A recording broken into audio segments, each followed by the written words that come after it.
She thought she had time to outrun the storm. But as the blizzard swallowed the road, her car died. Her phone drained to 2% and the freezing dark closed in. With shaking hands, she sent one final voice note. A goodbye. Alone, buried in snow, her strength fading. She never imagined the faint glow of headlights would become the reason she lived. One trucker, one impossible rescue, one night that changed everything. Hit like and comment where you're watching from.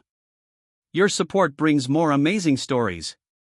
Now, let's begin. The wind howled like a living thing. Snow, thick as wet cement, battered the windshield of Jessica's black sedan as she gripped the wheel tighter, knuckles pale. She had left her mother's house in Rollins just after lunch, wanting to beat the storm. But Wyoming weather had its own cruel timing. Jessica Mitchell, 27, a school teacher known for her calm demeanor and warm smile, now found herself driving blind. Her GPS had lost signal miles ago, and there were no headlights ahead or behind, just endless white. Her wipers squeaked against the glass, flailing helplessly. Somewhere along the drive, she had taken a wrong turn off the main road. It was meant to be a shortcut, a tiny detour she had used years ago. But it looked nothing like what she remembered. The engine began to stutter.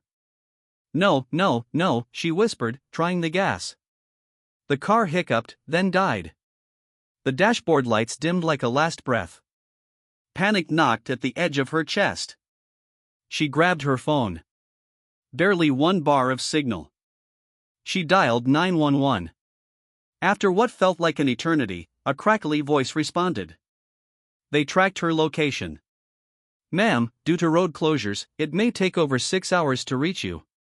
Stay inside your vehicle. Conserve your battery and body heat. Jessica's breath fogged the glass as she stared into the storm. The temperature inside dropped quickly. She flipped on her hazard lights, hoping someone might see, but 30 minutes later, those two went dark. She pulled her knees to her chest, wrapping herself in her winter coat. Her phone now blinked red 2%. Her fingers trembled as she recorded a voice note and sent it to her sister. I'm in the middle of nowhere. If I don't make it, I love you. Snow was already covering the windows. She had never felt so small, so alone, and so close to vanishing. The silence inside the sedan was suffocating. Jessica could hear only her own breath, sharp, ragged, clouding in front of her face. The cold had crept into her bones. She had stopped checking the time. Her phone had died minutes ago. She pressed her forehead against the window. The outside world was vanishing under thick layers of snow. Her car, once a refuge, now felt like a sealed tomb. A flicker of movement. Her eyes darted to the side mirror. Nothing. She closed her eyes. Maybe she had imagined it. She pulled her coat tighter, hugging herself. Her fingers had gone numb. Her lips were trembling uncontrollably. She remembered reading about hypothermia. Confusion, shivering, then nothing. A sudden gust rocked the car. She jolted upright. Outside through the snow-caked windshield, a dim golden glow appeared, then slowly grew brighter. Headlights, real ones, not imagined, not hallucinated. They cut through the storm like a promise. The engine of something large, heavy, rumbled closer, then idled to a stop in front of her. Through the snow, she could just make out the massive form of a semi-truck. The driver's side door creaked open. A man stepped down, bracing himself against the wind. He was tall, broad-shouldered, in a heavy reflective jacket and snow-covered boots. His beard was thick and frosted, his breath visible in the air. He walked toward her, every step slow and deliberate. Jessica tried to unlock her door, but her fingers barely responded. She was too weak to even reach across the console. Her heart raced with both fear and hope. He reached her window and knocked hard. Jessica flinched. Then she heard his voice. Deep, calm, steady through the storm. You picked a hell of a road, ma'am, he said, crouching down to her level.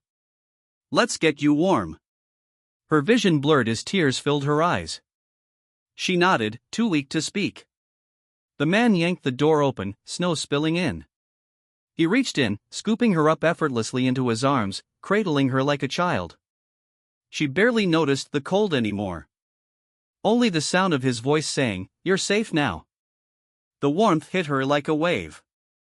Jessica blinked under the soft yellow lights of the truck's sleeper cabin. The roar of the wind faded the moment the door slammed shut behind them. She was still in his arms, her head resting lightly against his thick jacket, her cheek pressed to the cold zipper. The man gently lowered her onto the padded bench beside a small fold-out table. She felt the heat pouring from the cabin's vents. The air smelled faintly of diesel and strong coffee.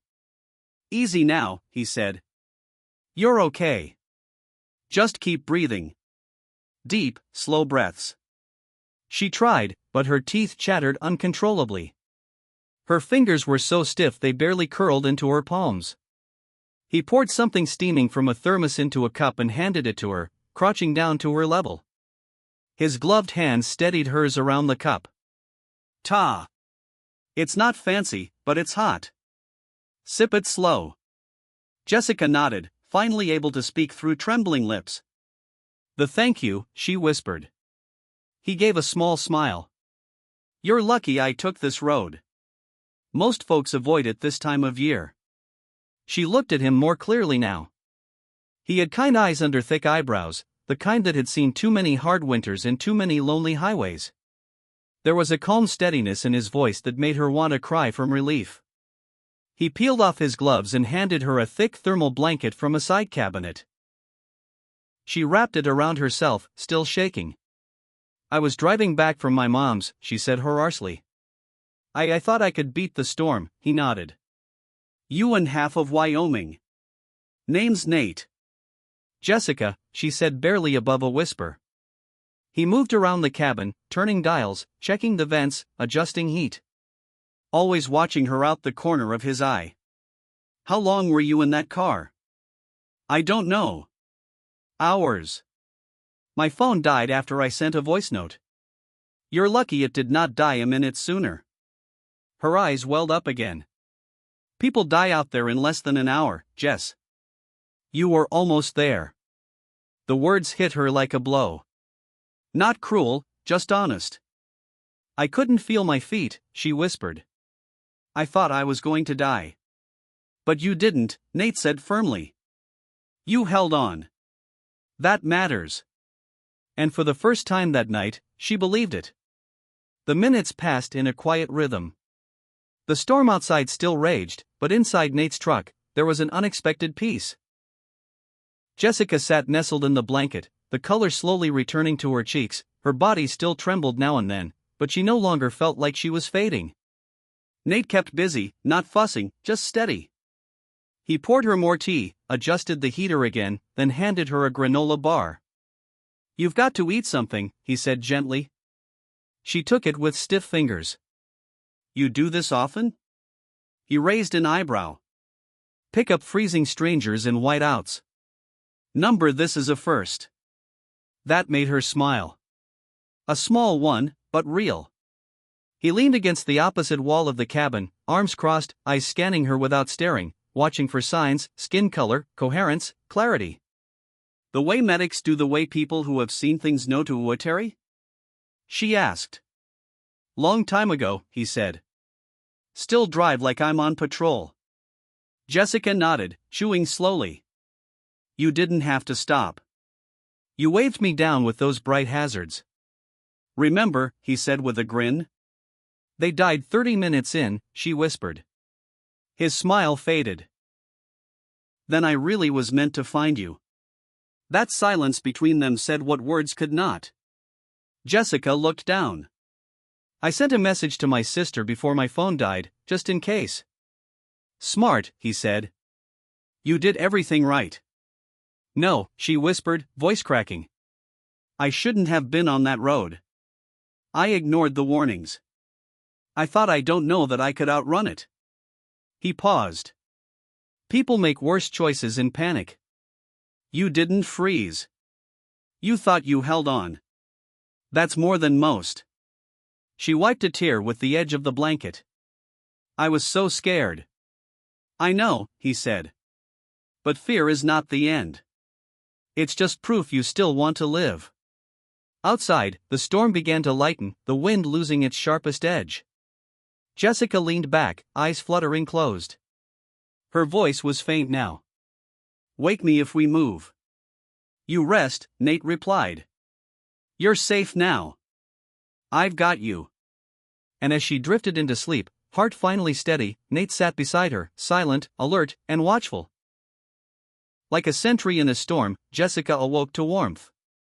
Not just the heat of the cabin, but the scent of brewed coffee and the faint hum of movement beneath her. The truck was rolling. She sat up slowly, blinking. Her boots had been set near the heater to dry. Her coat was folded neatly by her side.